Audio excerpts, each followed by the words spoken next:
Boogie, drop that beat.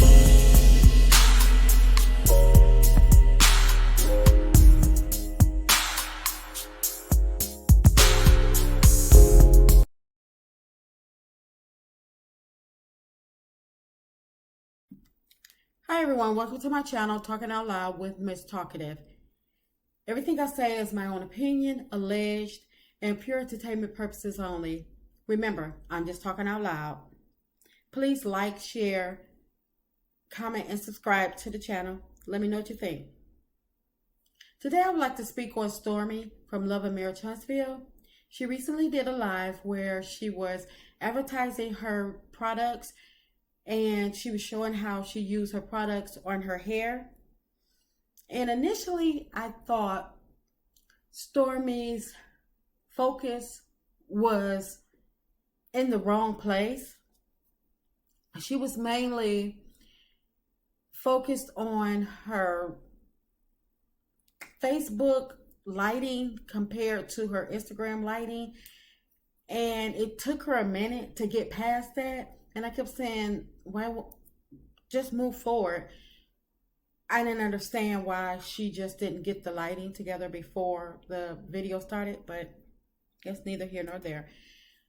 She spoke about her growing pains that she's had throughout the years of growing her business, and that the time has come for the changes, and she's learned her lesson. And she spoke about the Better Business Bureau. She admitted to having an F rating with the Better Business Bureau. Now, she did say with the Better Business Bureau that people don't know the Better Business Bureau. And I'm like, Stormi, how can you say that people don't know the business of the Better Business Bureau? That's the purpose of them going to them with their complaints, because they know what the Better Business Bureau is about. So when you say that people don't know the Better Business Bureau, I think you need to clarify that a little more. She also stated that she could have gotten her ratings up to an A. All she would have had to do was get the orders out and respond. And I'm like, well, if that's all you would have had to do, why didn't you do it? Who wants to have an F rating with the Better Business Bureau? Because when I look up majority of the things that I'm ordering, especially from companies that are new to me or brands that I've never heard of, one of the things that I do is go to the reviews to see what others think about that brand or that company as a whole. And that's exactly what I did for her company. I kept hearing about it even before she stepped on Love and Marriage Huntsville. I was hearing about it, but I didn't react on it until I seen her on Love and Marriage Huntsville. Then I said, okay, that's her. Young, black, successful woman. I wanted to try her products, but I don't care who they are. Young, black, old, whomever. If I'm going to spend my hard-earned money, I'm going to go and look at the reviews. When I first seen the reviews, I said, I'll wait. I didn't say anything. I didn't open my mouth. I didn't say anything. I just said, I'll wait. But then as her story kept playing out on the show and offline, her reviews, the negative reviews that she was getting off of her company, off her brand, yes, they were coinciding with the attitude that I thought she had. I don't know. She says that the people that had the complaints are just a 1%. And she stated that she goes by percentage wise. And she said the complaints that she's had overall is just in a 1% percentile compared to the million of orders that she has shipped. And I said, so in other words, forget the people that's in the 1%, that's in the less than 1% range that you're speaking about. How rude. Because in that that less than 1% that you're speaking on, that could have been your biggest launch ever for your company.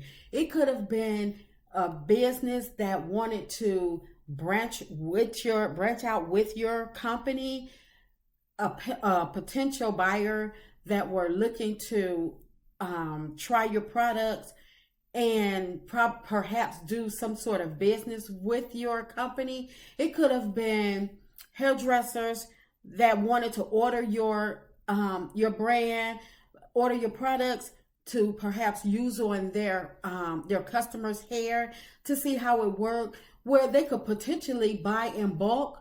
But because you think so low of that less than 1% percentile, and it really doesn't matter because it doesn't compare to the million packages that you have shipped to date. Well, you said that you learned your lesson. Did you really learn your lesson? Because the same complaints that you've had back in 2020, you've had in 2021, 2022, and still up to date in 2023. In February 2023, to be exact. So, and your complaints still remain the same over and over. Poor customer service, not receiving their products on time, having to wait months. When they do receive their packages, they're receiving either half of it. There are no refunds. So my question is, when you say that these are growing pains, when we have growing pains, we normally grow from growing pains. And when you have repetitive behavior, that tells me that either you don't care or that you have no clue as to what you're doing. And clearly you know what you're doing because you said that you have shipped over 1 million packages, 1 million orders or what have you. So I'm not going to say you don't know what you're doing, but what I am going to say is that I believe that because you are successful, that the less than 1% complaints that you get, it don't really matter to you because you feel as though the good is going to outweigh the bad. And sometimes you're right, but in this case, it won't, because people have actually spent their money with you. Their hard-earned money that you have yet to send them their product.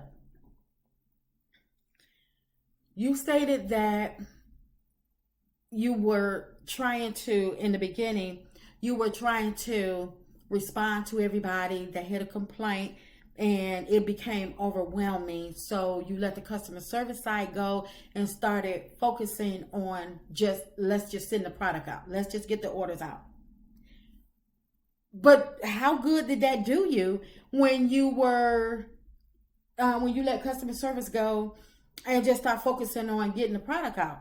Because as I stated, from 2020, 2021, 2022, and here we are, 2023, the complaints have not changed.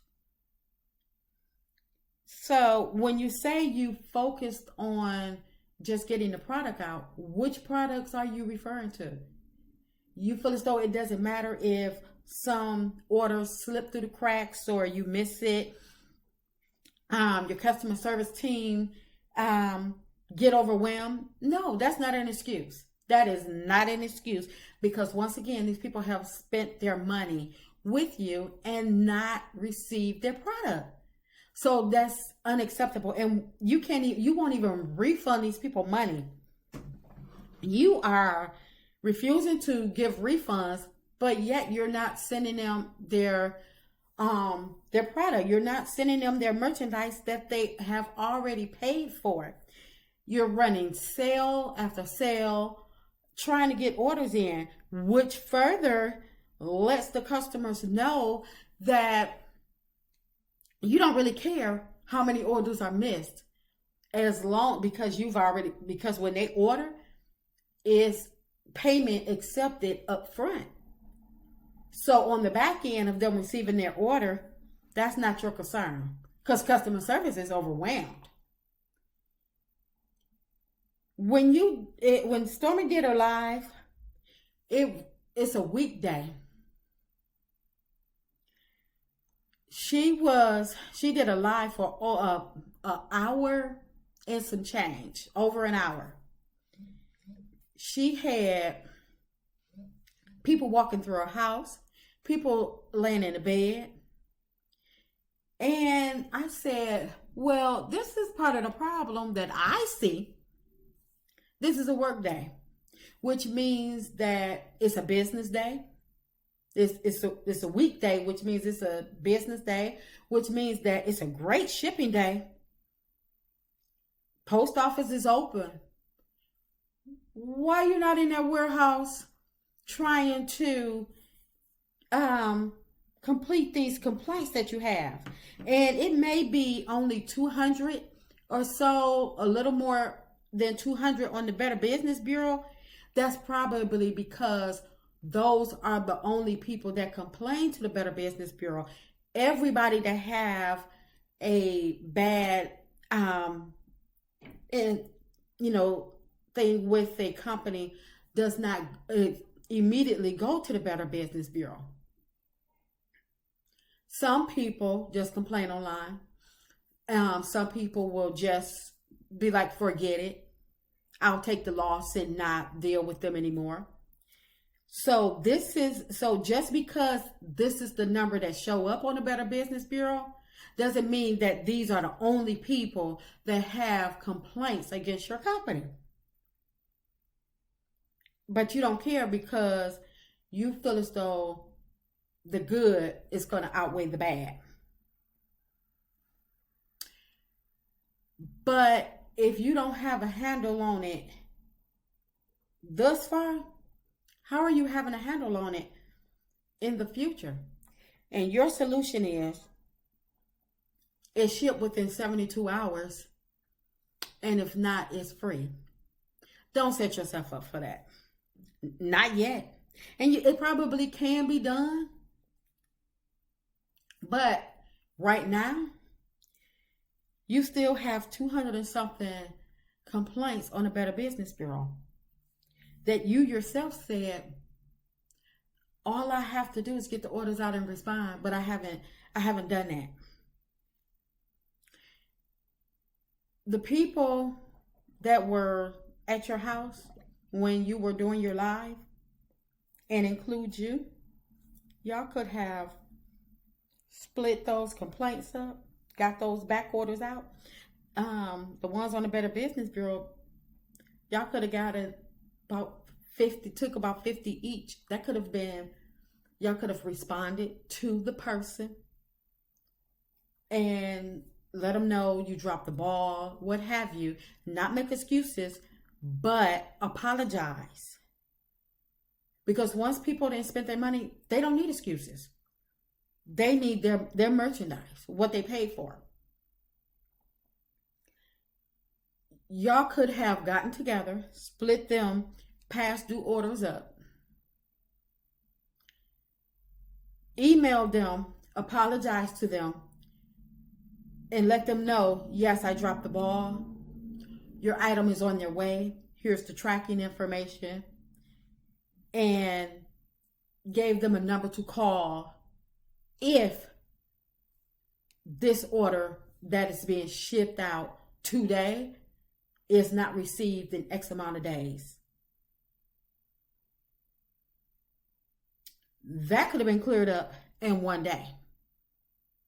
So that further lets me know that you're still into excuses, blaming it on growing pains. And yes, I understand you're a new company, new business, and you are trying to grow from your mistakes. But like I said, the mistakes keep happening over and over and over and over, to the point that you are like, I'm just going to look past that. I'm just going to move on. You keep saying that you're not launching any new products right now, but you are, because you're advertising your body, your baby butter. You're advertising your new perfume that you're soon to launch. So again, you are trying, and you say you are an artist and you're trying to create and have new products, and as well you should. But at the same time, you still need to make these people whole that have spent money with you. Regardless if they have wrote your company off or not, whether they emailed you and said, I'm never spending another dime with your company, you still need to make these people whole. Make it right with these people. Because these people are supporting you in the early stages, as you say, the early stages of your business. So if you can't capture the people in the early stages, when your business does grow to the net worth and the level that you are praying for and wishing for, it's going to crumble because of your bad customer service. I know people that bought products from you and have not received them, was looking at your live like, no, she ain't up there on live on a weekday and not packing my product. A week ago, you were in the warehouse packing products. Now you're online that you didn't got the people's attention. Now you're online showing them how to use the products and doing your hair and doing tutorials and whatnot. You need to make these people whole. Send them their packages that they've already paid for.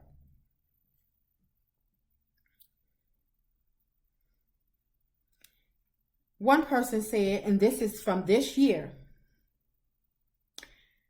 her customer service and blank, blank, blank is horrible. As a business, I bought a product from this company back in November. It is now February, and they only shipped me one item from my order. She wants to email me to tell me about how they done expand to this great big old warehouse, and some of the order shipments has done been slipped through, but yet I have not received anything about my order. So once again, the ball is in your court, because these are your words, and you've stated more than one time how you had to switch warehouses and this, that, and the other. Okay, that's over. That's over and done with. You have made the move. Now it's time to make these people whole. That's unfair to people. Like I said, you're talking about growing pains because you're a new company. If you don't make it right now with the people that have purchased your products, then how do you expect to gain the to rise to the level that you're trying to rise to with your company if you're forgetting about that 1%, that less than 1%? Because these people supported you just like the million of packages that you sent out. These people supported you in the same manner. They're not emailing you asking for a handout or a donation. They're emailing you because they paid you for a service, for a product that they did not receive. I'm just saying, make the people whole and stop shucking and jiving the people. 1 minute you're in the warehouse shipping packages, the next minute you're online trying to tell people how overwhelming it is. Well, I guess it is. If all you doing is gonna twirl your hair and show off your new products and brag about, oh, Walmart lets me add a new product every year. These people don't want to hear that because they still stuck on the old product that they still haven't received. I'm just saying, make these people whole before you move forward. I'm just talking out loud. In my opinion, everything is alleged. Please like, share, subscribe, comment on the video. Let me know what you think.